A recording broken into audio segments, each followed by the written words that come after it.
Welcome back. Hi, this is Jim Lowenstern. This is my talk radio show. We are pre-recorded today, so don't try to call in. You can always send in a comment card with a question on it. It'll be read and answered on the next show, whether pre-recorded or live. That's a promise. Today's show is going to be fantastic. So pull up a chair, pull off the road, get out of bed, make some coffee, because you don't want to miss a single word. On my show today, we have Hannah Kane, who's the co-owner with Beaton Construction. We have Kathleen Condon, who's the president and CEO of MLS PIN, MLS Property Information Network. And we have Heather Agrippo, who is the publisher of Distinctive Homes magazine. Welcome, everyone. Thank you. Thanks.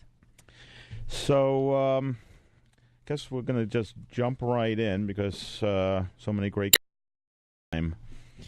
We're going to start with Kathy. I'm going to say you're one of the most powerful women in real estate in Massachusetts. Well, thank you.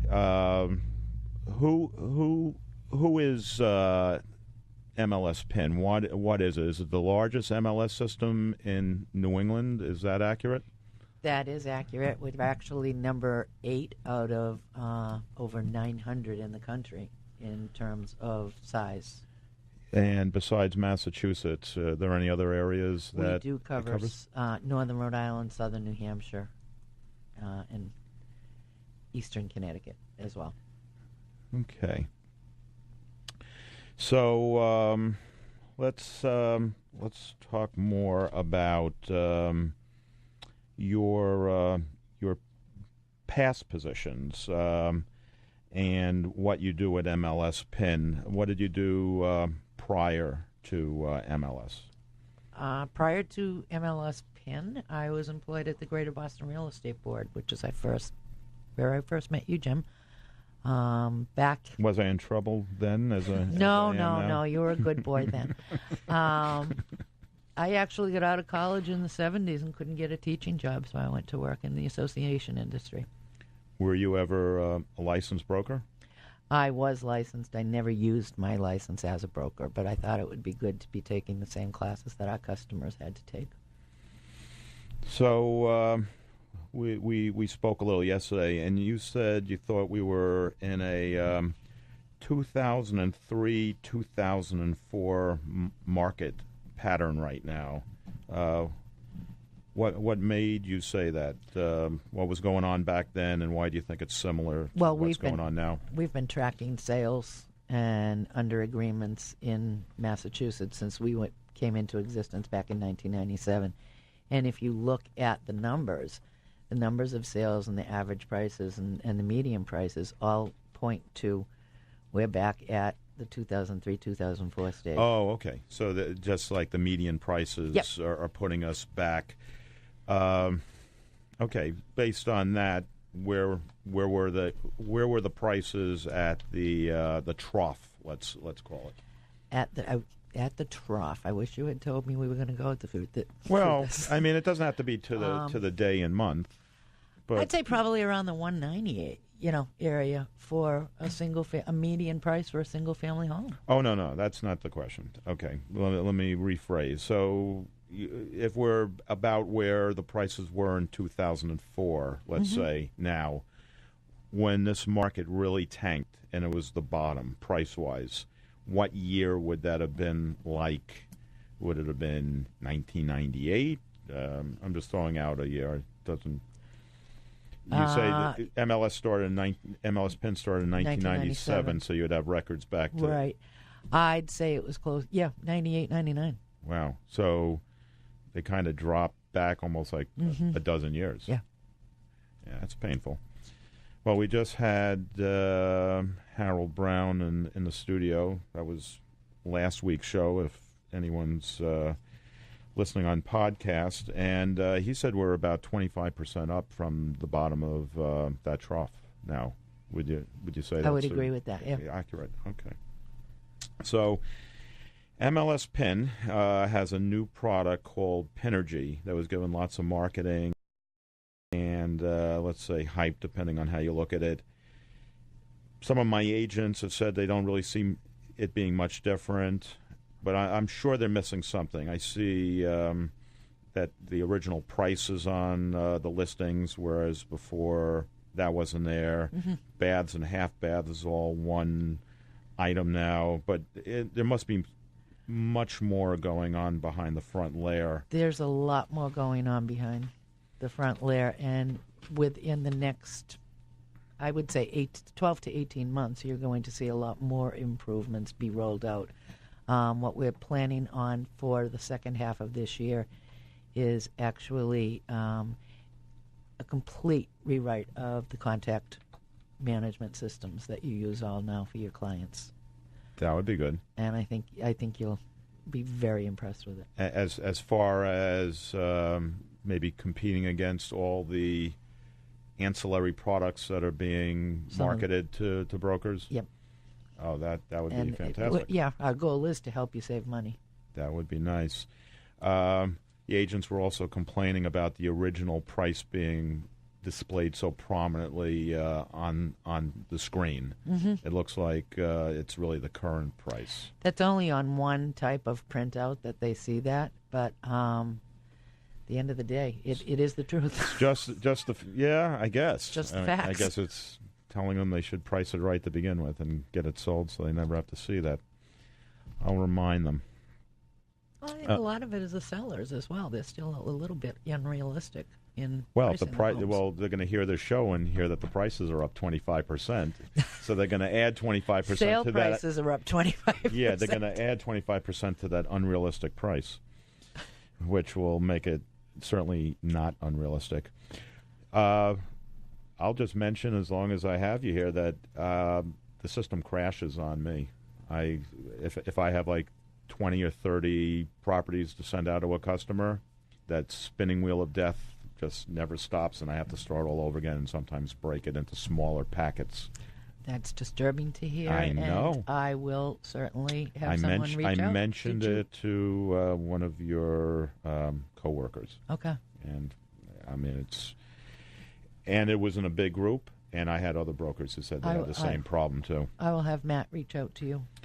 Okay. Let's talk about commercial listings for a moment, Kathy. There's LoopNet and CoStar for starters. How does MLS fit into the commercial segment of the market, if it does? We really don't. Very few of the larger commercial brokers use MLS PIN at all. They use the LoopNets and the CoStars because commercial brokerage is done so differently than residential brokerage.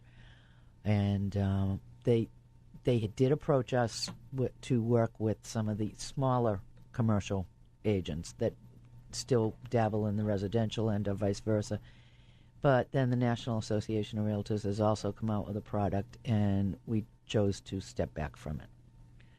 Okay, so NAR has a national product online? A national, local commercial overlay boards, yes. Okay, and why did you not go for it? It was free to the local associations or the commercial overlay boards, so there was really not going to be. MLS PIN's a for-profit company, and we weren't going to do something that wasn't going to bring something into back to our shareholders. It doesn't bring anything to the bottom line. To our shareholders, no. If there are commercial brokers that aren't members but would be members because of it, wouldn't that help the bottom line? It would, but a lot of the commercial brokers have chosen to stay with, as I said, the brokerage is done completely differently, and they've chosen to stay with people that work. Well, why do you think that is? Is it just a mindset division between Absolutely. residential and commercial? And Mm-hmm. because I had CoStar for a year or so, and I did notice that commercial brokers really they're not quick to return calls to anyone other than someone in their circle, their own kind. I was a bird of a different feather or something. Mm-hmm. So is that really it's unspoken until now? But it is unspoken until now. Yes. All right, I'll have to have some commercial brokers in here and beat them up someday and find out what that's all about. So, okay. Cape Cod and the islands. Mm-hmm. They've always been a little independent. And the Cape brokers seem to have warmed up a little bit to the Boston area brokers in this recent downturn. Some of them have. Some of them still feel that even though a licensee is licensed throughout the Commonwealth of Massachusetts, that real estate is still local, and they only want Cape Cod brokers selling Cape Cod listings. So have you done any studies on what percentage of Cape Cod listings are not an MLS PIN? We have. We do some fairly heavy-duty marketing on Cape Cod. We have about 50% of the agents and about 49% of their listings being marketed through MLS PIN, which does expose any Cape Cod listing to a much larger customer base than anything on the Cape. So you're saying only half the listings on Cape Cod are in MLS PIN? Yeah. And 100% of them are in the Cape and Islands? I can't vouch for how many of them are on the Cape and Islands MLS because they have different rules of submission. And so they're not required to submit them not at as all. quickly as they are required to submit them to MLS PIN. Any plans for that MLS to merge into MLS PIN?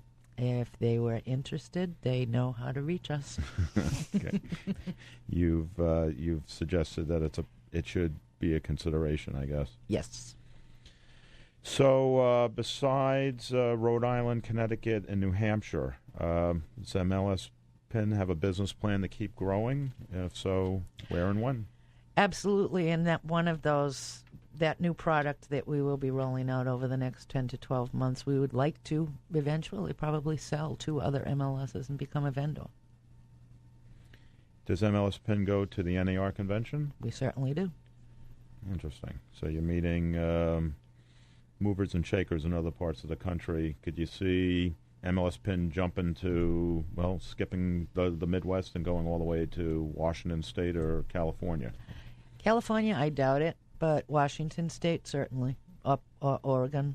Some smaller So MLS doesn't have to. Doesn't have to grow geographically and concentric Certainly circles not if we were to sell the product as a turnkey product that they could manage themselves. No, it wouldn't matter where we were. Some of the vendors in the country have customers in the Berkshires and customers in Minnesota. They don't mix their data, so it doesn't really matter. So, what's the future of MLSs with Trulia and Zillow and all of the innovations or troublemakers, in your opinion? Well, where are we going? They're innovators, but they can be troublemakers. Trulia and Zillow, for two syndicators, are very intent on coming directly to the MLSs to get data, because you, as a broker, probably have agents who put their listings in a number of places, put it through on a virtual tour, and it ends up in God knows how many sites. Oh, yeah. And then if it's never corrected, you're on the hook for incorrect data being out there on the Internet, which is why the Trulias and the Zillows are coming directly to the MLSs and saying, give us the data directly.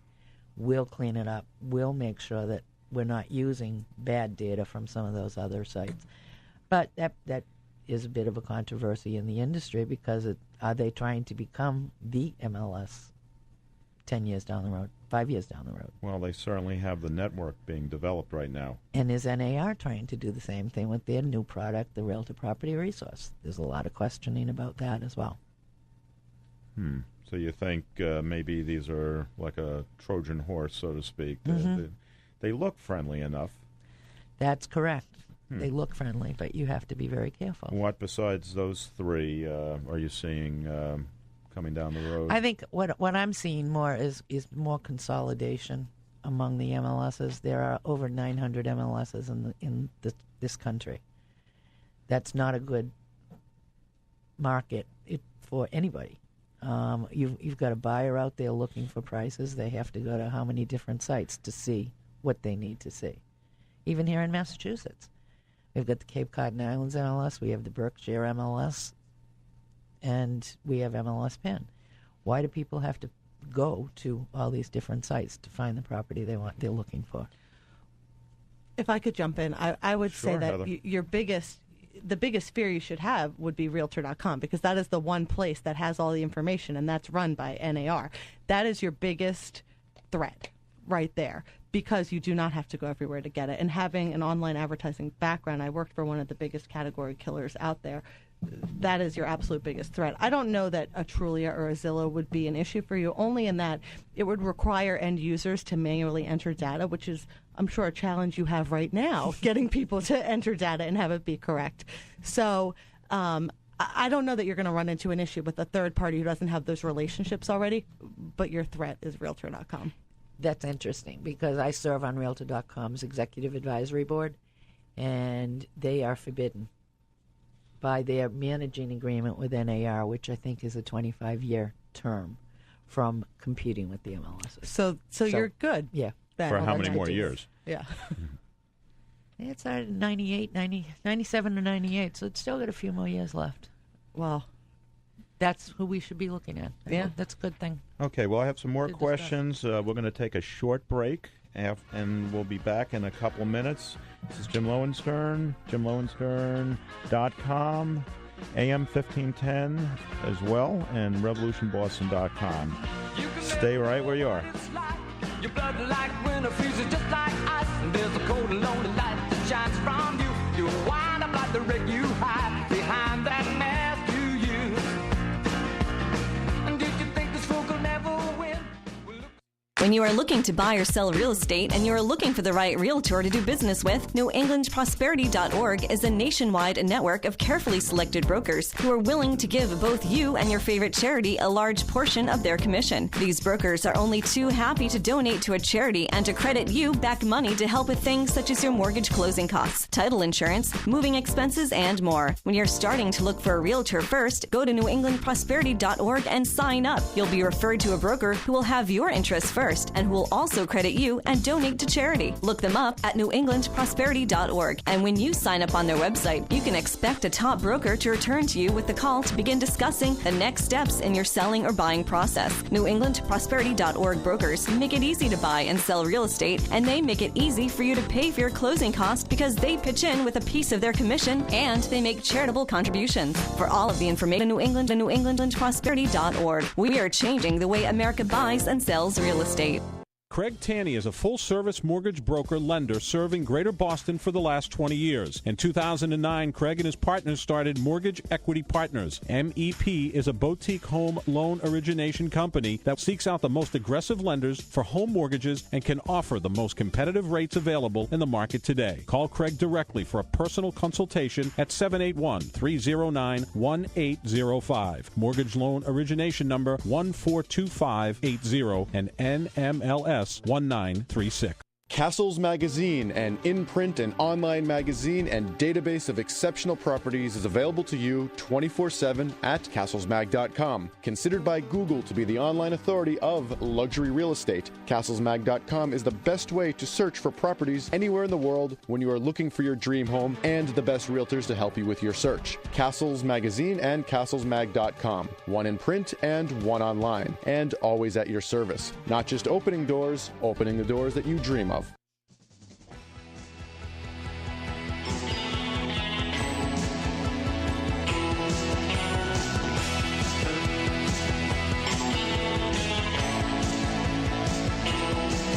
Welcome back. Jim Lowenstern. It's my show. So, we're having some good conversations off mic that I want to share with the audience. So, Kathy, there are all these names floating around. So, Realtor.com, most people think the National Association of Realtors obviously owns Realtor.com. I mean, that's their name, that's their trademark. But that would be false. Realtor.com, the name Realtor.com is a license given by the National Association of Realtors to move, which is a publicly held company that also owns Apartments.com, a national syndicator called BlissTub, and a myriad of other companies, all in the real estate market in some manner, shape, or form. Burger King franchises? No Burger King franchises. Welcome Wagon, they own them. Welcome Wagon. Okay, I'm sure if we dug deep enough in their financials, there's probably some food franchise in there too. But all kidding aside, so Realtor.com really doesn't help the realtors these days in a way, right? It's just there to make money for their shareholders, which it's a public company. Do they really care about promoting realtor efforts, for example? I'm not sure they care so much about realtor efforts as much as agent branding, broker branding, and again, making money for their shareholders. I mean, there's a lot of controversy over the amount of money that it costs an agent to buy enhanced listings or whatever to get their listings to appear first on Realtor.com once a purchaser is searching. I notice in Google searches for addresses that I mean, Realtor.com doesn't really seem to be one of the ones that are coming up at the top level. At the address level, probably not, because of the 900 MLSs that Realtor.com aggregates data from. I'd venture to say less than 50% of them give the address for the property. But if you were looking for a geographic, like Boston real estate or something like that, then Realtor.com obviously would show up. Mm-hmm. Okay, so it's just a difference. It's at the address level, yeah. Well, and that's not the value of Realtor.com. At Realtor.com, for agents, the value to advertise there and brand yourself is that when you buy an ad on Realtor.com, you're advertising to people who are in the market to buy a house. And so how else do you find those people? It's really hard to find buyers. So if you advertise to people who are already there, they're saying, please market to me. I'm ready. So that's the value. It's not, people don't usually search by saying, I want real estate in Boston. They either find a brokerage and go to their website, or they start at Realtor.com. A lot of people start their searches there, and they say fish are. So that's why people are. I know Realtor.com. I think yeah, but Zillow. Tens of thousands of people do. You're in the industry, so you have a different perspective, too. Yeah. I think the Zillows and the Trulias, honestly, are aimed at a different age group. Okay. I think that the younger, I would say 30 and under, they go to the Zillows and the Trulias because they consider it a trusted, unbiased site. Okay. Realtor.com is something that people that have probably purchased a home before would go to because it's something that they used before and they're familiar with it. Okay, so Kathy, here's the big question. It seems like the business, and I've been in a long time, so seems to have devolved into a race for search engine and keyword optimization, with all the real estate brokers slugging it out on the internet for all the buyers who are online these days. And it's some crazy stuff that I see. Things that were a finable offense for real estate brokers a year ago through MLSs, it's totally okay today. Mm-hmm. I have even seen brokers take my listings. They're showing up in searches way ahead of me. Even their pictures are showing up online under the address.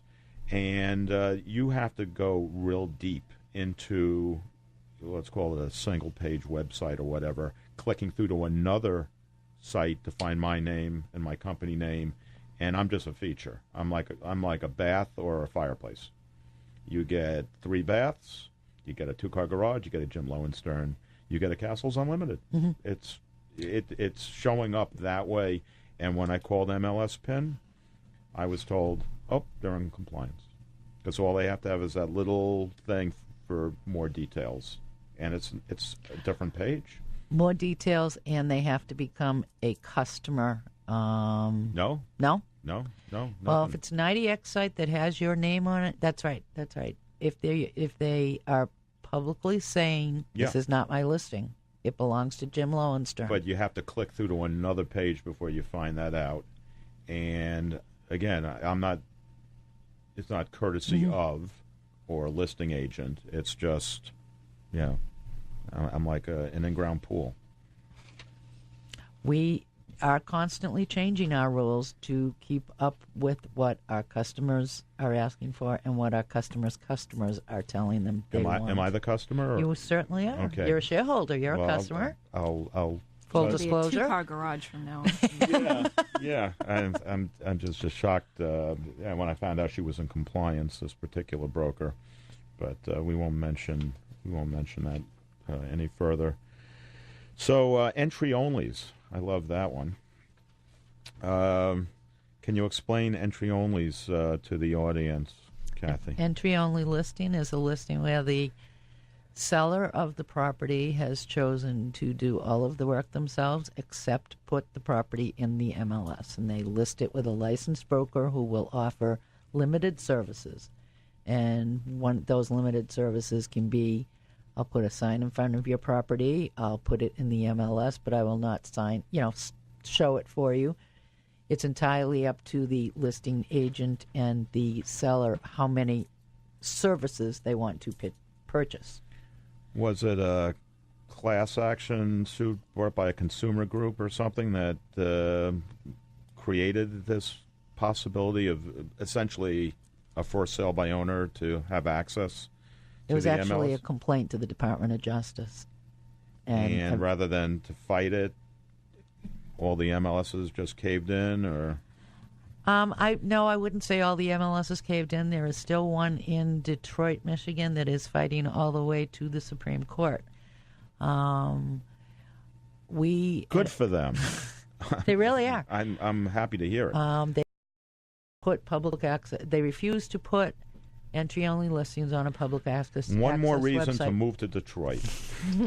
Properties are cheap too, but here in Massachusetts, they are licensed just the same as anybody else, and because they are licensed, we were advised that we allow them to purchase our services just as like anyone else. Okay, so if my prayers are answered and the Supreme Court, I mean, how long has this been going on, this battle? 4 or 5 years. Oh. It was the FTC against RealComp 2 in Farmington Hills, Michigan, if you want to look it up. Okay, I do. What was it called again? FTC versus RealComp 2 in Farmington Hills, Michigan. RealComp 2. Yep. Like Roman numerals 2 in Michigan? Yep. Okay, yeah. I like that kind of stuff. I'll do the reading. So the Supreme Court's going to hear about it. Let's say that they finally agree with the Detroit MLS. And do we go back to the good old days? For me at MLS Penn, that's not entirely my decision. I have a shareholder base that I ultimately answer to, and if it's so, there are a lot of entry-only brokers with shares, and it would get no. I have one entry-only broker with shares. Oh, really? Yep.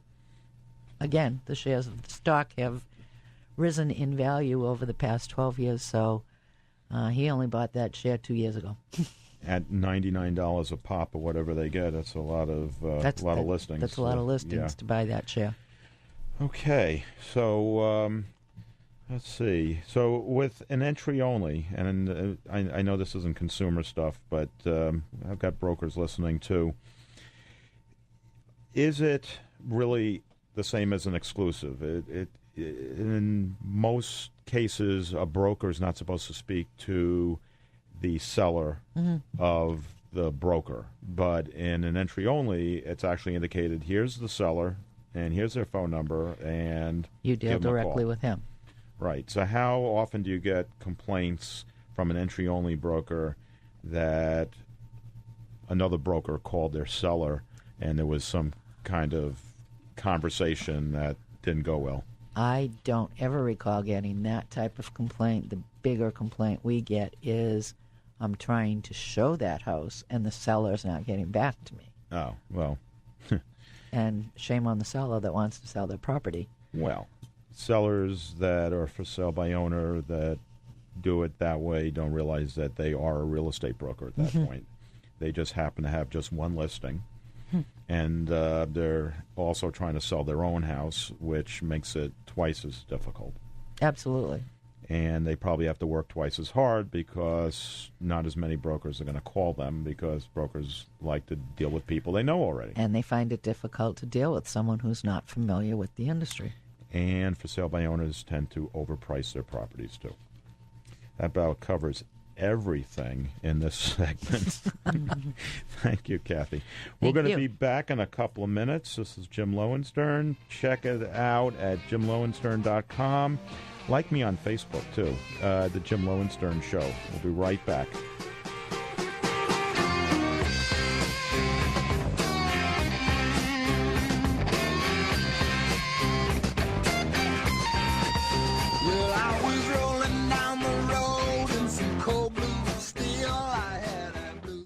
When you are searching for a new home, you want to be working with a realtor with years of experience, a professional with intimate knowledge of the communities that you are considering moving to, and someone who really wants to represent you as a buyer in what is probably the largest investment you'll ever make in your lifetime.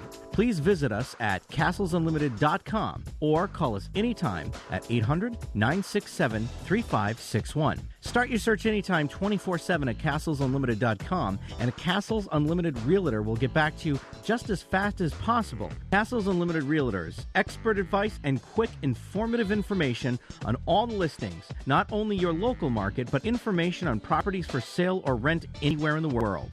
Your Castles Unlimited Realtor is always there to help you with your next move, your next purchase, your next home, or commercial property sale. CastlesUnlimited.com and 800-967-3561. Find your way home with your favorite Castles Unlimited Realtor. Is your home suffering from any sort of water damage? Are you in need of a proper roof replacement? If so, you need Capstone General Contracting. We specialize in water and fire restoration, roofing and siding, additions and remodeling.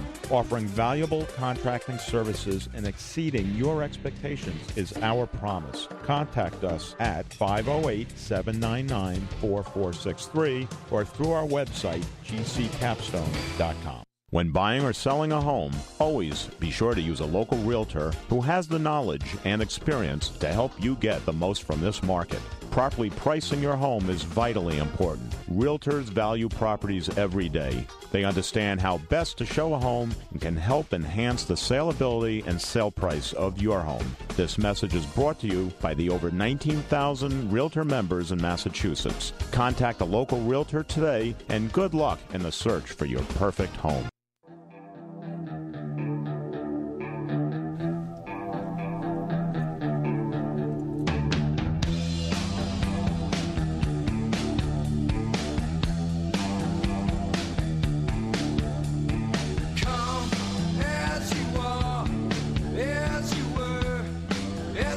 Welcome back. Jim Lowenstern. Welcome to my radio show. We have Hannah Kane with us. Hannah's with Beaton Construction, Beaton Construction. Hannah, welcome. Thank you. Please tell my listener audience a little bit about Beaton Construction and your job there. Sure. Well, I actually co-own the business with my business partner, Matt Beaton. Matt's also actually the state rep in the 11th Worcester District, which covers Shrewsbury and parts of Westboro. We're located in Shrewsbury, our business, and our business does both sort of traditional construction as well as energy efficiency. So we like to work with homeowners who are interested in seeing some energy gains in their house, so they're not spending as much on their energy bills. And what about green construction? Green meaning environmentally sound. Right, and so we actually do a little bit of a play on the word green, because when we talk about green construction, what we're talking about is both obviously the environmental benefit, but there's also should be a financial benefit to the homeowner as well. Green as in profits. Green as in profit, and green as in savings. Being good stewards of the environment as well. So my business partner has the first passive house in Massachusetts, and we actually cover sort of the opposite ends of the spectrum. I live in a house that was built in 1751. He lives in a house that was built 2 years ago as the first certified passive house, and yet both houses actually have some very similar building components to them. And so part of what we like to talk about is how, in many ways, we're going back to some of the aspects that were first used in building in terms of thinking about the environment and the resources that were there to be used. Yes, Matt was on the show. He spoke about that house. Yes. He said it was heated by 5 gerbils and 3 candles throughout the coldest two months. of the gerbils actually died, so there's only 3 gerbils now. So it really is true. Yeah, no, it's like no traditional heating system, pretty much. It's actually a very interesting. So it again goes back to the science of certified passive house relies on the passive solar gain that you get. So the orientation of the house and the nature of how it's built allows for the solar heating of the home. The walls in the house are 21 inches thick, and in those walls is cellulose insulation. There's also substantial insulation in the attic. But some of the building thought to it is really putting into your building envelope and making sure that your home is tight, so you're not having air leak in or out of your house, and that's what keeps the heat in. The 21 inches, those could either be extremely thick or they're set into huge shelved areas or something. I'm trying to and the placement, it. The placement of the overhang as well over the windows. So you're going for, in the winter months, you're going for having the maximum sun coming into your house through the windows, and conversely, in the summer months, you're going for having as much shade as possible. So there's a lot of science that goes into the exact positioning depending on where your house is situated to take advantage of the sun. So now that Matt has built this house and people have seen it, are other people interested in similar houses? There's actually certified passive house. It's actually in Europe. There are about 20,000 homes that are built this way. In this country, and one of the reasons that Matt was so interested in building it was more just to showcase from a business perspective as well our expertise in terms of energy efficiency. And everybody is not going to want to live in a house that's a passive house, but if you go on our website at beatonconstruction.com and you take a look at the house, you would have no indication from looking at the picture of what the house looks like that it's any different than a house that you or I would live in. But there are elements of how this house was built that can be applied to any house. So most of our customers that we've done work in the last few years haven't come to us saying we're interested in building a passive house. But what they have come to us is saying, what are things that I can do when I'm building my house or renovating my house that would improve the energy efficiency? And we use the house to sort of showcase some of the things that you can do for the benefit of all. Such as what? Well, again, one goes back to insulation, making sure that you're properly insulating your house, making sure that you're properly air sealing your house. There are some people who come to us who are very interested in being green environmental stewards and have a list of products they want to use in their house that they have heard to be green. Bamboo, probably. Bamboo. And what's it's certainly a renewable and quick growing. However, it's in Malaysia. So to get it from Malaysia here is not exactly the best environmental decision you can make. What about American bamboo? Well, doesn't if somebody wants to do that, that's fine. But part of, again, going back to the thought process of building. And so in terms of my house built in 1751, they took what was closely available to build the house. Same thing actually in Matt's house. There were trees that were cut down to build the house. Those trees were used to make the floorboards in the house. There's also a reclaimed brick wall on the inside. Lots of us love to have some architectural detail, like a brick wall, and it's a reclaimed brick out of a building that was torn down. So again, some of it is of what you can do in your own home. People who own a home now, there is, for the most part, unless your home was very recently built and is up to building codes, there is no doubt an opportunity to increase the insulation value in your home, meaning you're going to pay less on your energy bills. And we spoke earlier about air infiltration as being a bigger issue. Yeah, that's one of the things that elsewhere. a lot of people don't understand. So when your house is built and you have coming in from the outside into your house, you have you can have electric, plumbing, sewer, any of those things coming into your home. Likewise, going up through your floorboards, they're not usually properly sealed. So there's a gap where air is coming through. And so air is coming in from the outside, and you don't want that to happen. And if you take all those small penetrations that exist in your house, it's like leaving a window open in your living room all year round. That's the energy loss that you're experiencing.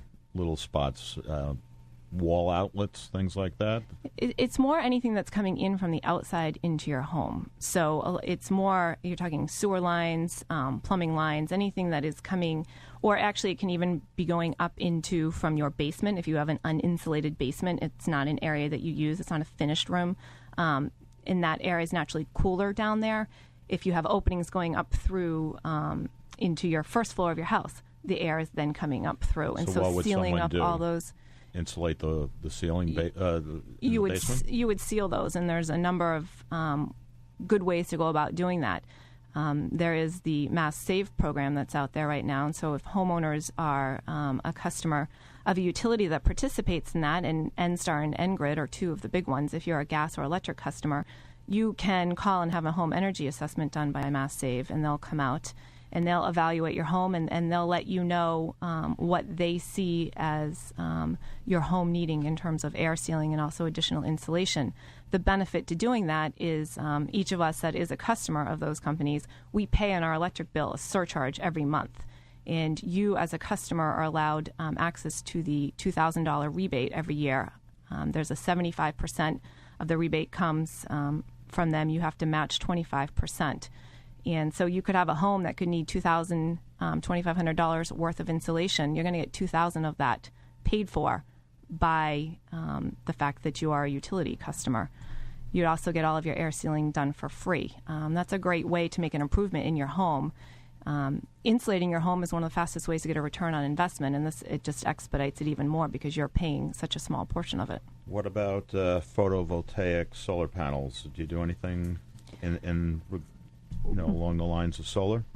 We don't at this point. Actually, on my business partner's house, there are solar voltaics in terms of heating the hot water.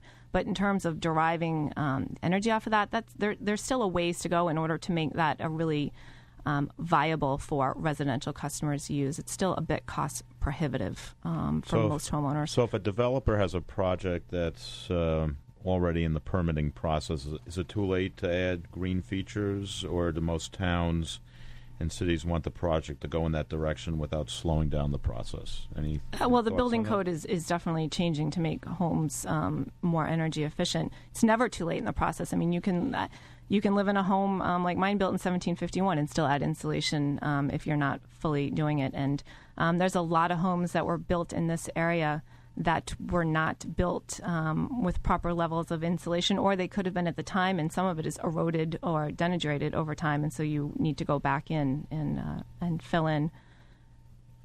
What's the latest and greatest thing that Beaton Construction is doing right now? Any projects, any innovations, and is Matt Beaton still a state representative?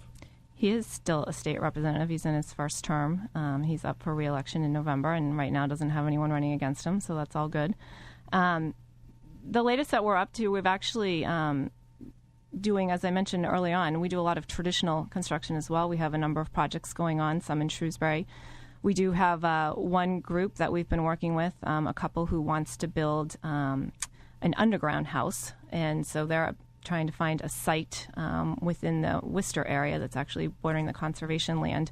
And that's actually a really interesting project. They came to us, and the issue with that is finding a site that's appropriate. The first one they looked to was on Granite Road, and by nature, a lot of granite. Blasting. Yeah, and they got to find something south-facing. They do. I guess they're burrowing into the side of a hill. They were, and some of it may not be so much burrowing as it will be creating a burrow afterwards, because some of the sites are challenged in terms of being more flat than I actually have gone into an underground home, but they still did have windows. This house from the front, it would look like a traditional house. You go around to the side and you realize it sort of backs into the land, and on top they would have essentially flowers on top if you're looking out, but it's a very traditional. You would mow the roof. You would mow the roof, yes. All right. Well, we're going to go for a short break, and we'll come back with Heather LaGrippo for a few questions before we wrap the show. This is Jim Lowenstern. It's AM 1510, RevolutionBoston.com. Just hang in there. We'll be right back.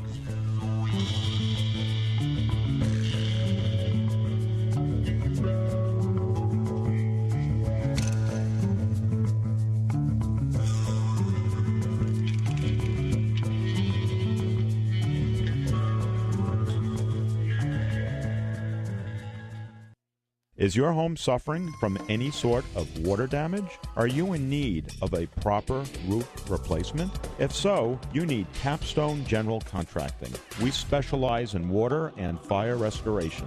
roofing and siding, additions and remodeling.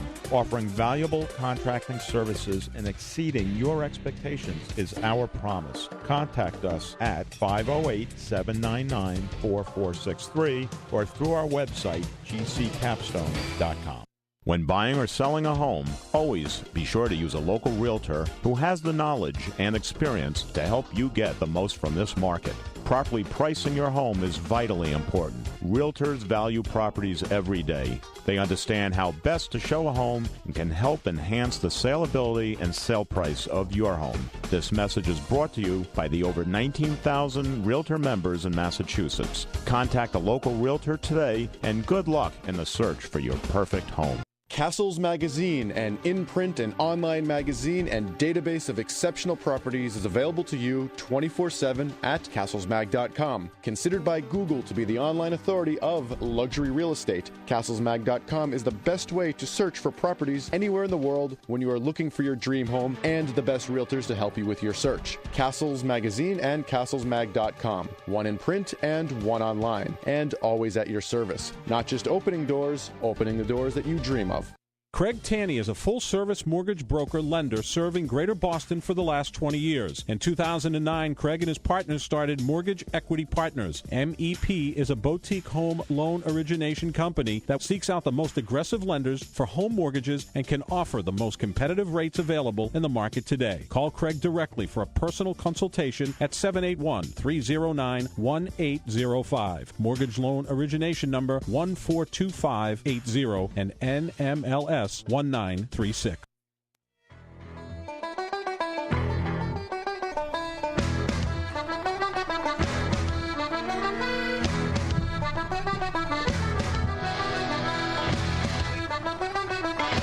Okay, welcome back. Don't want to waste a precious second. Grippo with us. Heather is the publisher of Distinctive Homes magazine in the Boston area, and she's also the president of a PR firm called, Heather? Expose Yourself Public Relations. Okay, I didn't want to say it. I think I'd be bleeped. So let's talk quickly. Real estate brokers, for the most part, are doing what wrong? What are they doing wrong with their marketing, if anything? Do you agree that they could be doing something wrong? Where do we start? Start at the top. The number one thing that real estate brokers do wrong with their marketing.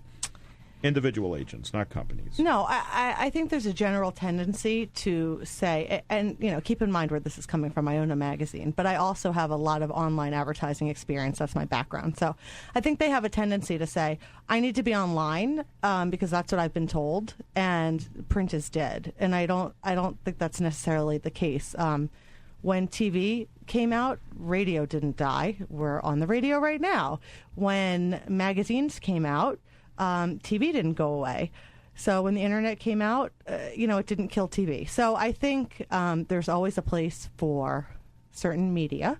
And I think that what really is important is the audience that you're targeting. So if you have a venue where only buyers and sellers are looking, and you're selling property and you need to get in front of buyers and sellers, it doesn't really matter what the medium is. It matters that you're targeting the right audience. And you forget to mention that print stays around, whereas radio, television, or even internet, if you're not sitting right in front of it and clicking specifically on that page, it's gone. Correct. Okay. So what should brokers do for their public relations to get the most bang for their buck? Anything they can do on their own, or do they need to hire you? No, they absolutely can do it on their own. And this is what it comes down to. And just like anything else, public relations is not brain surgery. You don't really have bright to do it, to be honest with you. I'm not, I don't have the special sauce. But what it comes down to is being able to, one of the things we do is we sell our clients to the media. So you have to have sales skills, which most brokers do. So you're already ahead of the game. But you have to be consistent. And it's like cleaning your house. I have a housekeeper because I don't have time to clean my house. So either you want to do public relations and you want to establish relationships and you want to do press releases and you want to hold events and you have the time to do that and do your own PR, or you hire somebody to do it. And that's your choice. Okay. How should realtors use print advertising these days? Anything that should be done differently than, say, 5 or 10 years ago? I think right now it depends on what print you're talking about. I don't think you can lump all print together, number one. I think newspaper advertising is very different than targeted magazine advertising. So it really depends on what you're talking about. But I think you have to have a media mix. When you go in to get a listing, especially a high-end listing, that seller wants to know, how much money are you going to spend on me? What are you going to do differently? How are you going to market my house? Because at the end of the day, one of the things you're being hired for, besides your expertise in the market, is your marketing ability. So how are you going to differentiate yourself from the other 5 agents that they're going to have come in and bid on the job, basically? So you should use print as part of a sales tool, if nothing else. And then the other way is to market yourself, to brand yourself. It's a great way to get your name out there and stay relevant, because only 2% of the population is in market to buy or sell at any one time. So you have to be consistent and be out there all the time. I see a hand. And, it's a hook. It's how many minutes? I thought, Kathy, you wanted to say something. All right. Well, Kathy, as long as you're holding up your hand. So you were at a leadership conference in Austin, Texas, that interviewed recent buyers of real estate, and you said the results were interesting. What did you learn? Well, one of the end thing we came away with was that relationships still rule. We asked these young people, where'd you find the house? You know, did you go to Zillow? Did you go to Realtor.com? Did you go to a local broker's website? I went everywhere, and I determined that this particular website was not very accurate, so I'm not going back there. But it all came down to who they felt the most comfortable with, who followed up with them in a timely manner. These are all people that wanted to be communicated with either by email or text. Do not call them. And then after the properties were purchased, continued to build on that relationship, kept in touch. They're all young people. Austin is a very young, growing market. Did you go to 6th Street? I did. I actually went to Coyote Ugly. So you were there on the weekend? I was there in the middle of the week. Coyote Ugly was pretty close. 6th Street is nothing. It closes for all the clubs in the weekend. And it was finals week at the university. So, okay. Actually, I have a question for Heather that talks about just sort of like the whole thing you just brought up, Kathy, about that whole generation with Facebook and LinkedIn and stuff like that, and how people are communicating differently. So, Heather, for PR and advertising, what do you think of Facebook, LinkedIn, Twitter, etc.? I think it's all really important, but you have to be very cognizant how you use it. It's not a sales platform. It's definitely a way to disseminate information, but how you disseminate the information and what you say is a very different message than running an ad. So you have to be careful, and you have to be careful about how frequently you put that message out there. So, for instance, it's okay to put something on your Facebook page about the fact that you are helping out a local charity. It's not okay to put, I can help you buy and sell your house. Give me a call. That's the equivalent of walking into a cocktail party with a PowerPoint presentation and asking people to put down their drinks and listen to a sales pitch. Right. Got to be a lot of personal stuff mixed in. Correct. To keep their attention. I agree. And well, last question for the day. Hannah, any huge technological developments or building techniques that are game changers in the green industry right now or in the future that you see? I'm sure there are. There's a tremendous amount going on. It's an industry that's very dynamic and changing. I think that you're going to see in the next few years people coming to understand that going green is not something that only people who are hippies and tree huggers want to do. It's something that all of us want to do because we realize that there's a financial benefit to all of us incorporating more of this in. And so as you see more people becoming interested in it, you're also going to see more of the technology becoming better priced so that more of us can take advantage of it. Okay, thank you to all my guests. This was a wonderful show. Thank you all. I enjoyed every minute of it. Hope you consider coming back. AM 1510 for putting up with my overloading of their studios every week. I want to thank my producer and board operator, Brian, for digging into the music vaults for my intros. Melody for handling JimLowenstern.com, updating the podcast, guest register every week. Please like the Jim Lowenstern Show on Facebook. Write your questions through JimLowenstern.com so they can be answered by my weekly panel of experts. And, of course, as always, I hope you find all of your dreams right at home. So until next week at a different bat time, thanks to the Red Sox schedule, but on the same bat channel, this is Jim Lowenstern saying Paca, adios, au revoir, and just plain, let's get out of here. Bye.